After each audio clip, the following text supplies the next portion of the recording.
هاي يا جماعة، بيبتدي مسلسلنا بدونج ييشن وريس عيلة شن ملك التجارة والصناعة في هاي تشانج.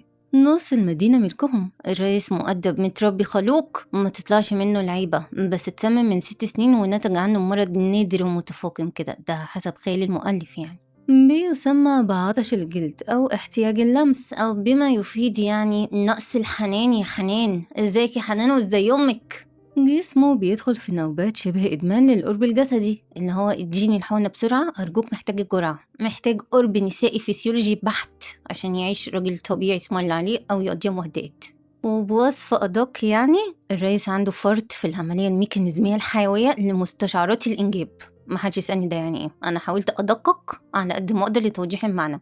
المهم ان الرئيس يعني راجل صاحب مرض ومحتاج يتجوز ومينفعش نتنمر عليه، فندعي له ربنا يسهل له اموره ويلاقي بنت الحلال اللي تحتويه بقى ربنا معاه. المؤلف كان مكبر المواضيع قوي وداخل في الاعراض، بس انا حاولت الم الدنيا واظبط الرئيس عشان برضو ده ابني وخاف على سمعته. من 6 سنين اتعرض لمؤامرة من منافسين ليه، حد سممه بدواء مخدر منشط قوي، وهو تحت تأثيره دخل الأوضة بالغلط وغلط مع واحدة ما يعرفهاش، ونتج عن الليلة دي طفل. ومن بعد الليلة دي بقت تهاجمه النوبات تقريبا مرة كل أسبوع وبيسيطر عليها بالأدوية، لكن أول ما رجع الصين وأنقذ سويان امبارح جسمه قلب عليه، وأدوية التثبيت اللي بياخدها ما بقتش تجيب نتيجة، وكان مستغرب وقال للدكتور إن الجرعة 3 أضعاف ما بقتش محوقة فيه. وبنرجع فلاش باك لامبارح عشان نعرف مين سويان اللي زودت البلاتين عنده، أصله ناقص ده متلصم بالعافية. سويان 25 سنة اكتشفت بعد 7 سنين جواز إن هي كانت عايشة أكبر كدبة في حياتها. جوزها تشن واللي كان زميلها في الجامعة كان مفهمة إن هو فقير وظروفه على قده، ولما حملت منه تحت تأثير الكحول وخلفت اتجوزوا وسابت حلمها وموهبتها في الرسم واتمرمطت بمعنى الكلمة. كانت بتشتغل بالساعات فوق طاقتها عشان تساعده وتقف جنبه، كانت فاكرة إن اللي ما بينهم حب، بس اكتشفت دلوقتي إنها بالنسبة له كانت مجرد تسلية ورهان مش أكتر. ده ما لمسهاش ولا مرة طول ال7 سنين دول، وكان عندها أمل يتغير. ازيك يا أمل وازاي أمك؟ فوهي بتوصل اوردر ورد بمرتب سنة قدام اكتشفت ان هو اللي طالب الاوردر ده عشان شو كانت زميلتهم برضو في الجامعة، وهي وتشين اصحاب طفولة وعينيها هتطلع عليه، بس هي بالنسبة له مجرد عشيقة. فاتصدمت، جوزها طلع رجله مش مكسورة زي ما كان مفهمها، والأنقح عيلته طلعت من أغنى أغنياء هايتشينج، الفلوس عندهم ملهاش آخر. ولما حاول يبرر موقفه القذر اللي ملوش تبرير، مثلت إن هي تعبانة وعشان هو ضامنها طلب منها تستناه وهيرجع يفهمها كل حاجة. وعرفت إن هو جايب ابنهم هنا معاه وراحت تاخده، والولد عمره ما اعتبرها أمه، بالنسبة له هي خدامة عنده زي أبوه. ياما شاف إهانة وضرب أبوه ليها فطلع نسخة مصغرة منه، ورفض يمشي معاها وزقها. وهنا كانت الصدمة، ازاي ده ابنها؟ وهو شافها ولحقها وأنقذها. تاني يوم صحيت ولقيت نفسها في قصر الريس وابنه جو التوتي ده فوق راسها، والمساعدة عرفها ان السيد دونجي صاحب القصر هو اللي أنقذها امبارح. بس لما أغمى عليها جابها هنا، وجو مش بيتكلم، محروم من حنان الأم وعنده توحد. فبقى البال حنين صعب عليها وكانت حابة تشكر بابا بقى، بس عرفها ملوش لازمة ومش بيحب يتعامل مع الستات، وأفضل شكر تقدموله إن هي تمشي. بس الرئيس كان مراقبها من ورا الباب وهيموت عليها كده هيموت، وتوتي فضل يخبط عليه، ولما فتح الباب اتكلم أخيرا وقال له إن هو عايز ماما تجي، فاتصدم، ده اتكلم وما بديهاش بقى. ده الموضوع مش مقتصر عليه هو بس، ده كمان أثرت على ابنه، والمساعد جابها لها وش سيد القصر عايز يتجوزها فشرت، وقالت ايه الهزار ده، وبعدين هي ست متجوزة وعندها طفل، فقال لها ان هو عارف ان هي على خلاف وعلى وشك الطلاق فتتطلق وتريحنا كلنا. فعرفته حتى لو اتطلقت صعب تتجوز كده على طول، وكمان واحد ما تعرفوش، ده غير ان الموضوع غريب. فقام بقى يجيب لها الرئيس بنفسه ويقنعها، وهي ما كانتش قادرة تصدق واحد غني بالشكل ده هيحتاج يتجوزها هي بالذات ليه. اصبري بس على رزقك ما تستعجليش، ودخلها بتوتي. عندها 10 سنين بس لسه جميلة زي ما انتي. ده الرئيس واقع لشوشته كده، واقع لشوشته، وهنعرف تفاصيل أكتر قدام. وتوتي دخل في حضنها على طول، هي أم حنينة وطيبة، بس اللي يشوفه يقدر، وصعب عليها حرمانه من أمه. وافتكرت ابنها عمره ما حضنها كده. ابني يتعلق بيكي قوي. حضرتك اللي أنقذتني صح، شكرا ليك. فادها بياناته السي في بتاعه، يعني عيلته وأصله وفصله هي السويقت، ده اسم عيلته غني عن التعريف. وحضرتك عايز تتجوزني؟ أكيد بتهزر. لا مش بهزر، أنا فعلا عايزة أتجوزك. وخلى جو يطلع عشان الكلام اللي جاي ده كلام كبار وما ينفعش الطفل زيه يسمعه. سامعين؟ أي أطفال هنا يمشوا، الملخص ده للكبار فقط. أنا مش هجبرك، ممكن تقري العقد ده ومعاكي 3 أيام تفكري. لو وافقتي ببنود العقد هيكون ليكي مكافأة كبيرة، فوقت ما توصلي لقرارك اتصلي بيا في أي وقت. بتمنى تفكري في الموضوع كويس. وهي استغربت، هو مشي فجأة كده ليه؟ ريحتها وحشة ولا حاجة؟ لا يا بيبي، انت زي الفل، وجودك بس هو اللي غلط عليه. الراجل ماشي بمهدئات. وفتحت الملف وكان صريح جدا، وعرفها بمرضه الخارق واحتياجه ليها تساعده في العلاج وتتجوزه عشان تحتويه. هو راجل شريف وعايز زوجة مش عشيقة، وكمان ابنه مفتقد لأم وشاف تعلقه بيها، ومدة العقد هتكون 2 سنين. إلا لو هي عايزة تكمل، وبعد الطلاق هيديها مبلغ مالي محترم، ده غير الأملاك اللي هيكتبها لها في المدينة. وكان كلامه محترم ولبق جدا، وتأسف لها لو كان كلامه ضايقها، بس الموضوع بالنسبة له مش صفقة وبس. هو فعلا هو وابنه في احتياج لوجود ست في حياتهم، بس طبعا الموضوع كان صعب عليه وما كانتش قادرة تتخيل إن هي توافق على طلب زي ده ومشيت. ما هو بصراحة طلبك مهزأ أوي يا ريس. وبيمر الوقت، رجعت البيت خلاص، مش هينفع تعيش مع الحقير ده يوم واحد زيادة، ولازم يتطلقوا. فقال لها إن الموضوع الأول كان مجرد لعبة ورهان بينه وبين صحابه، إن هو يختبرها يشوفها هتوافق وتقبل بيه وهو فقير وتستحمل ولا لأ. بس اللعبة قلبت بجد، ولما اختفت امبارح واكتشف إن هو بيحبها ما بقاش قادر يستغنى عنها دلوقتي، وخلاص هياخدها ويعيشها في بيت العيلة. بس هو ما كانش شايف الكسرة والوجع وعدم الثقة اللي حست بيه ناحيته. شافت إن هي ضيعت من عمرها 7 سنين مع شخص ما يستحقهاش، وشو الحرباية بعتت له رسالة بلاش يبقى حنين ولطيف، لازم يبقى ناشف، وهي كده كده هتبقى محتاجاله. فواجهها بظروفها، هتقدر تصرف منين؟ الشقة دي إيجار، وجدتها الوحيدة اللي باقية لها، ومصاريف علاجها هتدفعها ازاي؟ ومشي وهو متأكد إنها هتحتاج له. بس سابت الشقة، ما عندهاش مانع تنام في الشارع ولا إنها تعيش معاه يوم تاني. ولاد جدتها تحت بيتها، بعتها كورقة ضغط عليها، وخدتها يروحوا ياكلوا، بس ما كانش معاها 8 طبقين النودلز، والراجل اتخانق معاهم وجدتها اتخبطت واتعورت، فما كانتش عارفة تعمل ايه. وهو كان جوه عربيته غروره مأكد له إن هي هترجع له، بس ما كانش قادر يتخيل الفجوة اللي بقت بينهم. ولقت الكارت قدامها وقع من الشنطة وكأنه بيناديها، واتصلت عليه وطلبت مساعدته، وهي عارفة إن التمن إنها توافق تتجوزه. وفي خلال دقايق وصل عندها بعربية إسعاف. ما تقلقيش، هوفر لجدتك أفضل دكاترة، اطمني. وخدها وركبوا عربيته، وهو ولع مين الراجل ده وعرفته امتى. وشو قالت له ما ينساش ان هي كانت ملكة جمال الجامعة، واكيد في رجالة بتجري وراها وينساها بقى. بس هو اعتبرها حق مكتسب، شخص أناني خلط الحب بالتحكم والتملك، ووجودها شيء أساسي في حياته. والسواق عرفه لوحة العربية دي للسيد دونجي، فاتصدم، عارف هو مين، بس غروره وعدم تقبله للفكرة رفض انه يصدق انه ممكن يكون في علاقة بينها وبينه. وبيمر الوقت، الدكتور عرفهم ان التيتا محتاجة اهتمام ورعاية وتاخد ادويتها بانتظام، فبكت لانها قليلة الحيلة ومش قادرة تساعدها، فاداها منديله. بيتي فيه مساحة كافية، لو حابة ممكن ننقل تيتا هناك، موافقة؟ فاكيد موافقة. وانا كمان موافقة يا ريس. وفي الطريق ما كانتش قادرة تتخيل الشخص الهادي الوقور ده عنده فرط في عمل الميكانيزمية الحيوية لمستشعرات الإنجاب. معلش لازم أفكركم بالمرض بهذا المصطلح وليس بالمصطلح الأصلي. وما كانتش قادرة تتخيل إنها تتجوزه عشان تساعده بس، وهو كان مستغرب من وقت ما قابلها في يوم واحد بس النوبة جات له 3-4 مرات. وده معناه إن هي مش بتأثر على قلبه بس، دي بتأثر على كل حاجة. سيد دونجي، أنت كويس؟ أنا كويس، هرجع البيت واخد الدواء وكله هيبقى تمام. الأفضل ما تتكلميش معايا دلوقتي. الرئيس الآن يعيش حالة طوارئ بيولوجية فسيولوجية بحتة، ومحتاجين تدخل المطوفي. ووصلوا القصر. الخادم هياخدك لأوضة الضيوف، عن إذنك. والمساعد عرفها دي أوضتها وأوضة السيد جنبها، ولقيته سايب لها ورقة جنب السرير بيرحب بوجودها، وسايب لها كارت فيها 10 مليون، والباسورد بتاعه تاريخ ميلادها. بس هي ما كانتش هتقبل الكارت ده، وراحت له الأوضة. رايحة فين بس؟ سيبي الراجل في اللي هو فيه دلوقتي. سيد دونجي، خلينا نتكلم بكرة. حضرتك لسه تعبان؟ محتاجني أساعدك في حاجة؟ فأملها بقى اللي مش هتجيبها البر دي. وقالت له إن هي مضت العقد والمفروض تبدأ تساعده في علاجه، ده اتفاقهم، هو عمل لها كتير.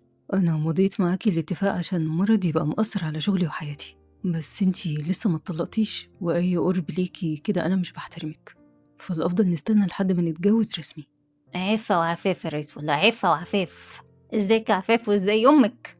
واداها مرهم لعلاج دراعها اللي اتعور، وشكرته ومشيت، وهو قفل الباب بسرعة. اسمه يا ريس، اسمه خلاص هانت. وبعديها كلمته.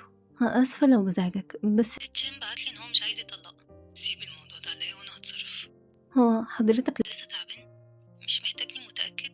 ممكن تخليكي معايا على التليفون شوية، صوتك حلو. وعدى ساعة ونص بيسمعها وشكرها على وقتها وهي شكرت على حسن استماعه. ما هو يا بيبي ده انتي العين والنني. تاني يوم توتي دخل عليها وطلب منها لو تلعب معاه شوية، فغصب عنها قارنت بين طريقته معاها وطريقة ابنها اللي عمره ما اداها المساحة تقرب منه، وهو كان واقف فرحان عارف وجودها مؤثر بشكل إيجابي على ابنه، وقال أي حاجة تطلبها أو تعوزها تتنفذ، هي سيدة القصر دلوقتي. وتشين كلمها وكان متعصب. فريق من محامين عيلة تشين جم على بيته ولازم يطلقها، فافتكرت كلامه معاها لما قالها تسيب الموضوع عليه. ايوه يا بيبي انا كل ولادي قد كلامهم ما تتفاجئيش.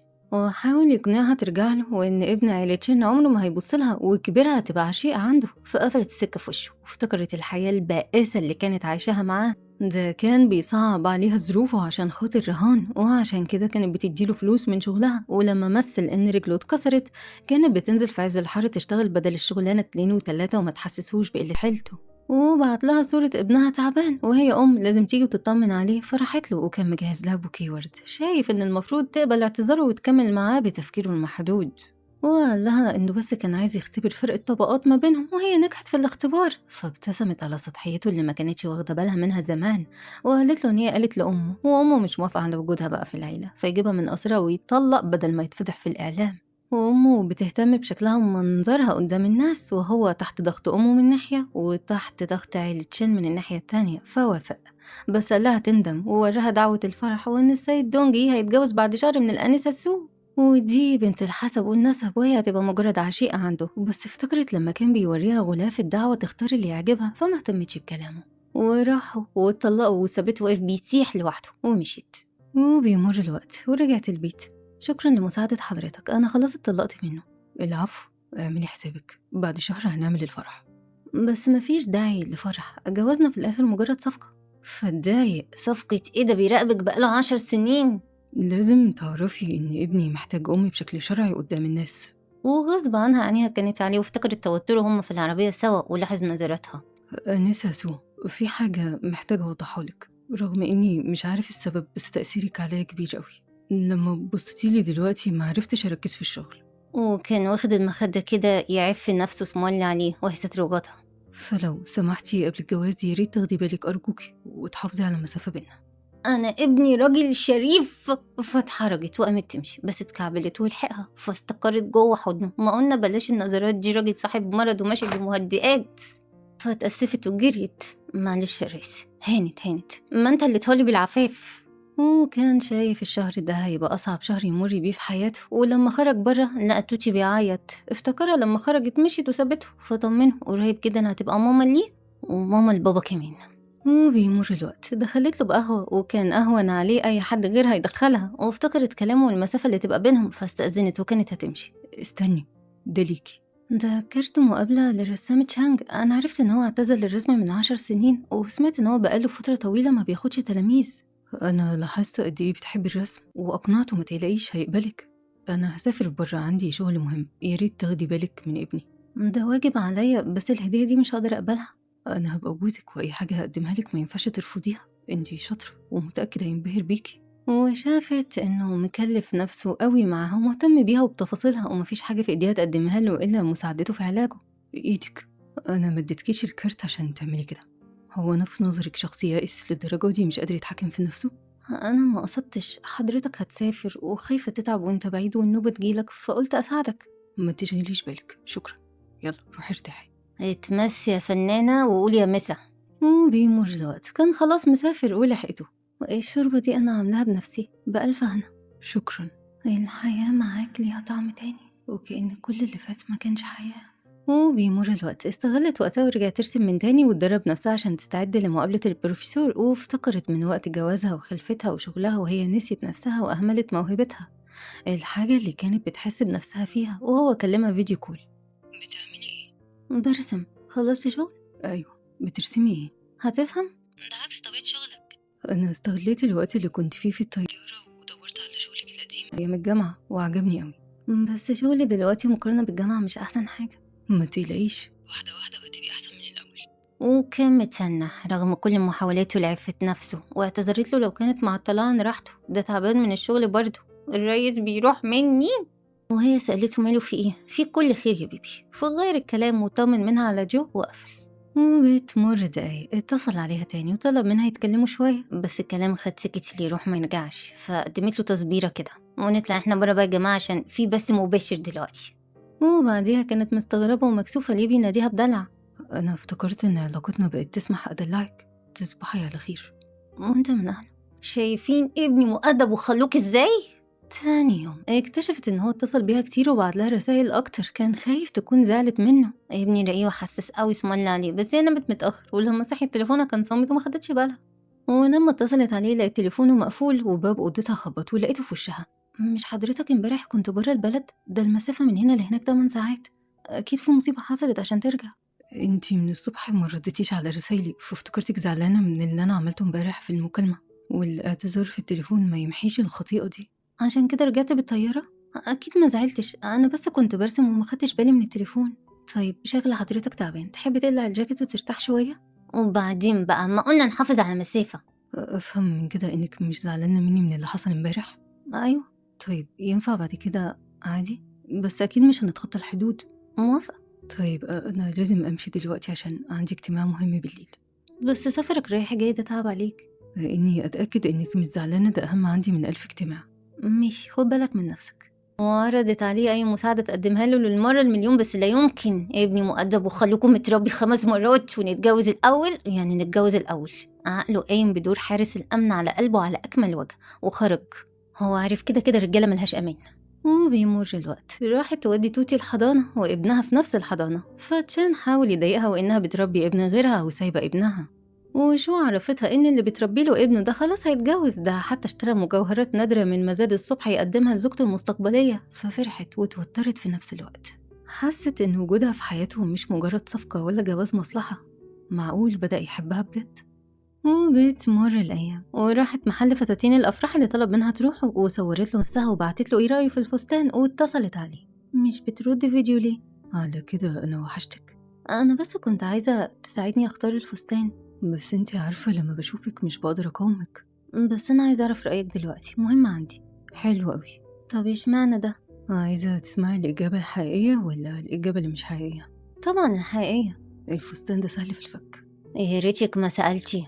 ايه اللي انت بتقوله ده؟ انا حواليا ناس، هقفل. ما قلنا ما نحطش النار جنب البنزين، بس جواها كانت مبسوطة قوي. الست لما بتحس إن هي متقدرة ومرغوبة من جوزها بتحس إن هي ملكة العالم كله. وبتمر الأيام، بعتلها كيكة معمولها لها مخصوص واتصل عليها. الكيكة عجبتك؟ أيوة. طيب مش بتاكلي منها ليه؟ ما أنا لازم أحافظ على جسمي عشان فستان الفرح. بس جسمك حلو ورفيع. فتوتي دخل يسأل بابا هو ايه اللي رفيع، فاتخض، ما كانش عامل حسابه يبقى موجود، وقال له وسطه هو اللي رفيع، وسطه. فاضل أسبوع ونكون سوا. حاول تخلص شغلك بسرعة وترجع. وقفل معاه وهو يخوض معركة داخلية شرسة لا أحد يعلم عنها شيئا. ارفع يا ريس، ارفع بالشفا. وبتمر الأيام وراحت للبروفيسور تشانغ، وشو كانت هناك تشوفه برضه وقللت منها، وأكيد الرسمة سرقاها، فأثبتت للكل مهارتها. وتشانغ كان مبهور بيها، وتشان ما كانش متخيلها إن هي موهوبة بالشكل ده، عمره ما ركز معاها أصلا، فكده ضيع كنز من إيده. تاني يوم كانت بتشتري هدوم وقابلت سو، بنت مغرورة ومتكبرة، ورخمت عليها وهي افتكرت إنها المربية اللي جايبها تربي جو ابنه، وسابتها ومشيت. فالموظفة عرفت إن هي صديقة الطفولة للرئيس، وكان في مشروع خطوبة بينهم، فاتضايقت، مش عشان بس ما حكلهاش على حوار الخطوبة ده، لأ، عشان غارت. مشاعرها اتحركت ناحيته من غير ما تحسبها كويس. ولما سو خرجت كلمته وقالت له ان هي قابلت المربية، وعارفة ان هو بيعمل كل ده عشان يغيظها بس لانها سافرت وسابته، والفرح اللي بيتحضر ده عشانها دلوقتي، فقال لها مش معنى ان في دعوة الفرح مكتوب اسم سو فهتكون هي العروسة، وهزقها بالشيكة وقفل السكة في وشها واتصل عليها. بتعملي ايه؟ ما بعملش حاجة. طيب في حاجة عايزة تقوليها لي؟ هو انت والانسة سو كان في بينكم خطوبة قبل كده؟ ايوه، بس الخطوبة دي مصالح بين العيلتين وانا عمري ما وافقت عليها. اوعي تكوني زعلتي منها، احنا خلاص كلها كام يوم وفرحنا هيتم. ما تتصوريش انا نفسي ارجع واشوفك قد ايه. خلاص كلها كام يوم. بس الايام بتعدي ببطء قوي. وقفل معاه. اهدى يا ريس، يلا شهيق زفير شهيق زفير. وبتمر الأيام وميعاد الفرح بكرة، وكانت هتروح مكان الفرح تحضر له مفاجأة، في رغبة جواها إن هي تساعده وتشوفه مبسوط. واتصل عليها وهي في الطريق. رايحة فين؟ أنا بس خارجة أتمشى شوية. وأنا رايح اجتماع. خلاص نشوف بعض بكرة بقى. وكل واحد فيهم كان مبسوط إن التاني ما قفشوش، هي رايحة تعمل له مفاجأة وهو كمان رايح يعمل لها مفاجأة، يستاهلوا بعض. أنا موافقة على العروسة دي. وبيمر الوقت واتقابلوا في أرض محايدة قدام مكان الفرح. سيدونج، مش المفروض عندك اجتماع دلوقتي؟ وانتي ما قلتيش إن انتي جاية هنا برضه، وحشتيني وحبيت أجي بدري وأعملك مفاجأة. وأنا كمان. طيب تعالي معايا. ولمس ايديها بحنان ورقة، دي نيته. بس الموضوع خد مسار تاني عنده، فلم نفسه وحس بضربات قلبه اللي صوتها واصل لحد عندها. حبه اللي منعه بس عشان يفضل محافظ على عهده معاها. أنا معتبرنا متجوزين من دلوقتي، ولا أنا أسفة اتسرعت؟ لا ما تتأسفيش، أنا فعلا محتاجلك، بس ما ينفعش إلا لما نتجوز. فتحبي أخدك تشوفي بيت العيلة؟ فوافقت وخدها على البيت، واتفاجئت فيه رسومات كتير كانت رسمها أيام الجامعة موجودة. يوم لما أنقذتك في حمام السباحة ما كانتش أول مرة أشوفك فيها. بجد؟ امتى أول مرة؟ بعد الفرح هقولك كل حاجة، والوقت اتأخر وبكرة الفرح لازم ترتاحي شوية. طيب هنام فين؟ أنا بتمنى الليلة دي ننام في أوضة واحدة، بس لو مش هتكوني مرتاحة أنا هنام في أوضة تانية. لا أنا موافقة. وناموا كل واحد واخد طرف السرير ومستنيين الفرج، والرئيس غمض عينيه بس صورتها محفورة جواه. تماسك يا ريس، تماسك، وسيب الملاية، سيب الملاية. ممكن تطفي النور؟ حاضر، تصبح على خير. وبحركة قرب واحدة الخلبوسة قدرت تكسر كل مبادئه وقوانينه. ونطلع احنا برا بقى يا جماعة دلوقتي عشان في سيشن تصبيري مؤقت لشدة حدة الموقف. وبيمر الوقت وكان واخدها جوه حضنه مطمن. طول الوقت بجاهد نفسي، خايف تخافي مني. حبك ما بقتش قادرة أسيطر عليه، وقربك بالنسبة لي حياة. خايف بعد الجواز تخافي وتهربي مني. تهرب ايه بس يا ريس، ده انت قافل عليها بالدبة والمفتاح.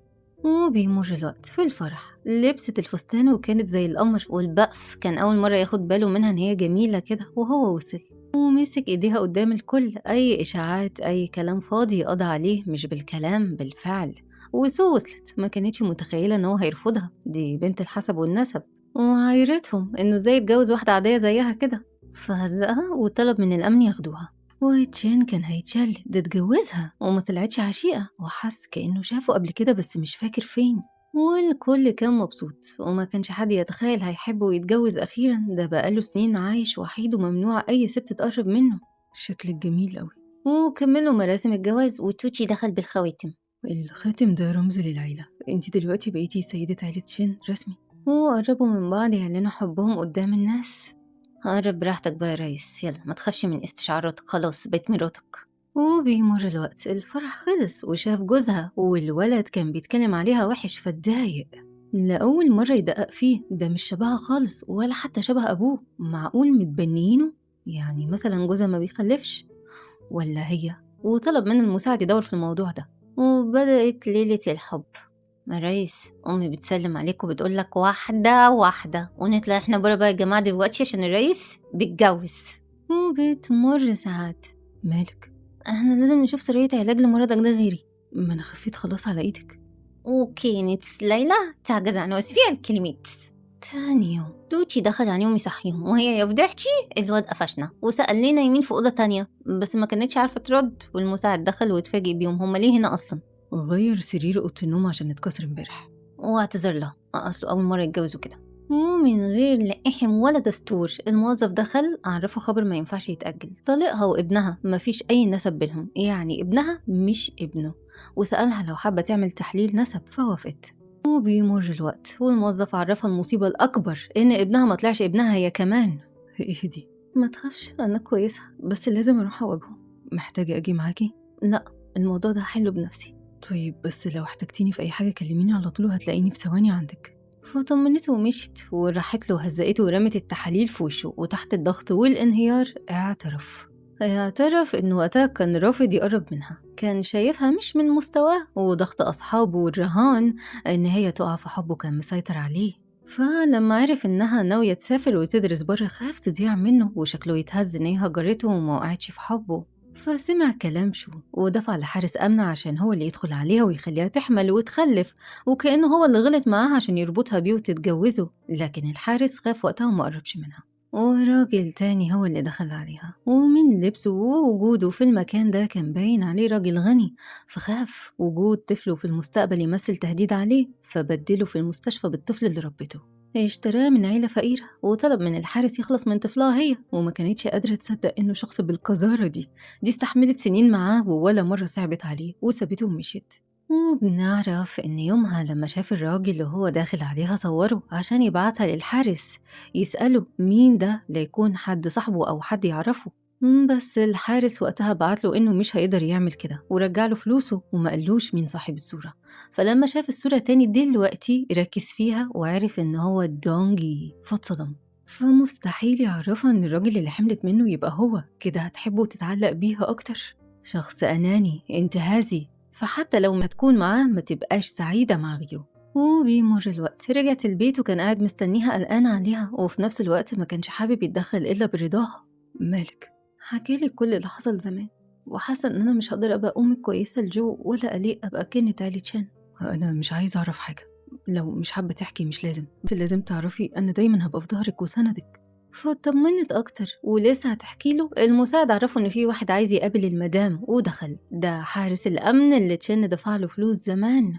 وبنعرف إن الحارس وقتها شاف دونجي وهو داخل لها الأوضة، وبعد ما خلفت طفله تشين خده اداهوله وطلب منه يتخلص منه، لكن الحارس ما قدرش يعمل كده لسببين. فأولا ده طفل صغير إزاي يخلص منه، وثانيا إن مؤسسة عيلة شين الخيرية كانت قبل كده ساعدت ابنه المريض اللي كان بين الحياة والموت، فازاي يموت طفلهم بإيديه.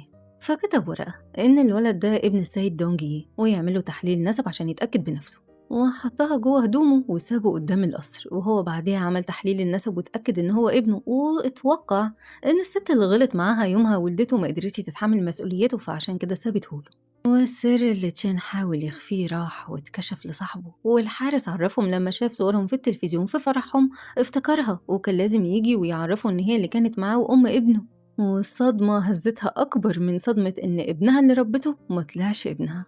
وهو فهم ليه هي بالذات اللي ما كانش قادر يتحكم في مشاعر قلبه تجاهها، لأنها الست اللي ارتبطت بجسمه وماضيه من 6 سنين، من يوم ما خففت أثر السم المخدر المنشط في دمه وجسمه بقى مرتبط بيها بشكل ما. وكل دواء كان بياخده بعد كده كان بيسكت النوبة شوية، لكن ما كانش بيعالج السبب، وهي كانت العلاج بالنسبة له. وبيمر الوقت، تشان وشو لازم يتحاسبوا على جريمتهم دي، ولما جاب سيرتها اتضربوا وأفلس عيلتهم، ولما يخرجوا من السجن هيكملوا بقى عمرهم شحاتين، وجاب لها حقها. رجل ورجال قليل. ونتيجة التحاليل ظهرت جو يبقى ابنها فعلا، وعشان كده من أول لحظة شافته فيها وروحها اتعلقت بيه، والعيلة اللي اتفرقت زمان رجعت دلوقتي. على قد ما الليلة دي كانت أتعس ليلة بالنسبة ليا، بس أنا لما عرفت إن الليلة دي كانت معاكي انتي اللي أنقذتيني وقتها ما بقتش زعلان. استنى، انت قلتلي اليوم اللي أنقذتني فيه في حمام السباحة ما كانتش أول مرة تشوفني، تقصد اليوم ده؟ يعني انت كنت عارف؟ لا، إحنا اتقابلنا قبليها بكتير من 10 سنين. وقتها كنت تعبان جدا وكنت في المستشفى اللي بتطل على النهر، وما كنتش حتى بقدر أخرج من المستشفى، وانتي كنتي بتيجي كل يوم في وقت الغروب ترسمي، وخطفتيني من أول نظرة. كنت طول الوقت مشدود ليكي وبستناكي كل يوم، كنتي بالنسبة لي أفضل وأحسن من دواء المناعة اللي كنت باخده. كان نفسي أقرب منك وأتكلم معاكي، وبعتلك وقتها مع المساعد ألوان مميزة جبتها لك مخصوص من بره، وساعتها قربتي من أوضتي وشكرتيني من ورا الشباك. أيوة افتكرت الشخص ده كان واحد رحت شكرته واتكلمنا كام يوم بعدها من بعيد، ولأن عرفت تعبه بيمنع أي حد يقابله عشان مناعته. ده كان أنا.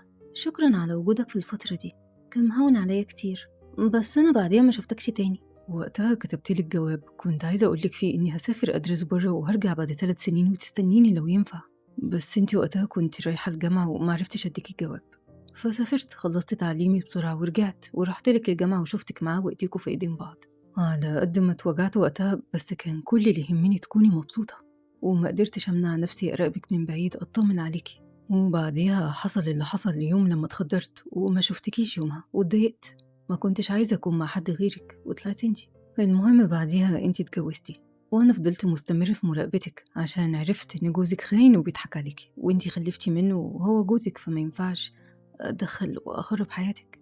فكنت متابعك من بعيد، عارف هتيجي اللحظة اللي تكتشف فيها بنفسك حقيقته، فكان لازم أكون موجود جنبك، عشان كده وقت لما وقعتي في حمام السباحة لحقتك. أنا مش مصدقة، بعد كل ده وبقينا لبعض. دلوقتي فهمتي ليه ما اخترتش أتجوز حد غيرك؟ لأنك حبي الأول وجرحي القديم وعلاجي الوحيد.